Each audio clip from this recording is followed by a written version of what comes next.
या मिस्टर अकरम, मेरी बात ध्यान से सुनिएगा। एके प्राइवेट लिमिटेड के अकाउंट से सिंह इंडस्ट्रीज के अकाउंट में अभी के अभी 500 करोड़ रुपए ट्रांसफ़र कीजिए। दूसरी बात, एके प्राइवेट लिमिटेड और सिंह इंडस्ट्रीज का मर्जर जो है उसको पब्लिकली अनाउंस कीजिए अभी। और हाँ, आहूजा कॉरपोरेशंस के जितने भी शेयर्स हैं सब खरीद लीजिए जल्दी। अभिनव, कौन हो तुम? अनन्या द्वारा किए गए सवाल का जवाब अभिनव देता। उससे पहले ही उसकी आंख खुली और उसने खुद को अपने घर में पाया। यह सिर्फ एक सपना था, लेकिन अभिनव को इस बात पर भरोसा नहीं हो रहा था। अभिनव अपने घर पर इसलिए सो रहा था क्योंकि अनन्या को बिल्कुल पसंद नहीं था कि वह सुबह उठकर अभिनव का चेहरा देखे। अभिनव के पापा संजय की मौत जो एक साजिश थी, उसके बाद से वह काफी अकेला हो गया था। अपने पापा की मौत के पीछे जो आदमी था, उसका चेहरा उसे अच्छी तरह याद था। आज उठकर अभिनव को अकरम से मिलने जाना था। अभिनव जल्दी से तैयार होकर जब अकरम के पास पहुंचा तो अकरम उसे देखकर काफी खुश हो गया और कहा, आखिरकार हमने तुम्हें ढूंढ ही लिया टाइगर। टाइगर? हाँ, मैं पिछले 18 सालों से तुम्हें ढूंढ रहा हूं। तुम हमारे टाइगर हो, हमारे इस हजारों करोड़ के बिजनेस एम्पायर के वारिस, जिसे हम तीनों दोस्तों ने मिलकर शुरू किया था। मैं, तुम्हारे पापा संजय और राणा अग्निहोत्री। इतना कहते ही अकरम ने दीवार पर टंगी एक तस्वीर की तरफ इशारा कर दिया, जिसमें संजय, अकरम और राणा तीनों मौजूद। राणा को देख अभिनव को झटका लगा। उसकी आंखों के सामने वो दिन फिर से हरा हो गया जो वो हर सुबह देखकर उठता था। उस रात अभिनव के पिता को जिस आदमी ने गोली चलाई थी वो राणा था। दोस्त होने के बावजूद राणा ने अभिनव के पिता के साथ गद्दारी की थी। अभिनव की आंखें चिंगारी सी लाल हो गई। ये देख अकरम ने पूछा, क्या हुआ? तुम इतने गुस्से में क्यों हो? नहीं, मैं ठीक हूं। आपको मुझसे कुछ बात करनी थी ना? हाँ, मैं तुम्हें हमारी कंपनी द माफिया किंग के बारे में कुछ बताने वाला था।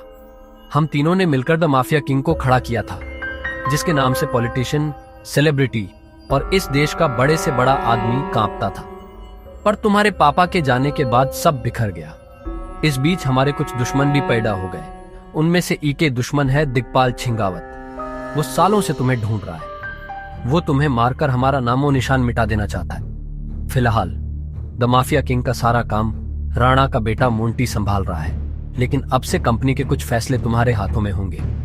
अपने पिता के काम को अब तुम्हें ही आगे बढ़ाना है टाइगर। ये सुनते ही अभिनव हैरान हो गया। कल तक उसकी जेब में 100 रुपये भी नहीं थे और आज अचानक वो हजारों करोड़ की कंपनी का मालिक हो गया था। इसके बाद अभिनव अपनी नौकरी पर गया और वहां उसके बॉस ने उसे खूब सुनाया, क्योंकि कल अभिनव काम पर नहीं आ पाया था, जिसके कारण उसके बॉस को बहुत नुकसान हुआ। बात यहां तक पहुंच चुकी थी कि उसके बॉस ने उसे नौकरी से निकाल दिया। इसके बाद अभिनव ने अपने बॉस से कहा, ठीक है, मैं जा रहा हूं। इस महीने जो मैंने काम किया उसकी सैलरी दे दीजिए। कल जो तेरी वजह से हमारा नुकसान हुआ, अगर मैं उसकी भरपाई तेरी सैलरी से भी करूं तो भी नहीं होगी। शुक्रमना मैं वो नहीं मांग रहा हूं। अब निकल यहां से। ये आप क्या बोल रहे हो?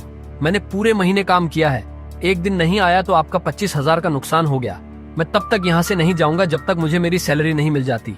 हाँ, अच्छा, रुक, अभी देता हूं तुझे तेरी सैलरी, उसके बॉस ने कहा और टेबल पर रखी घंटी बजा दी।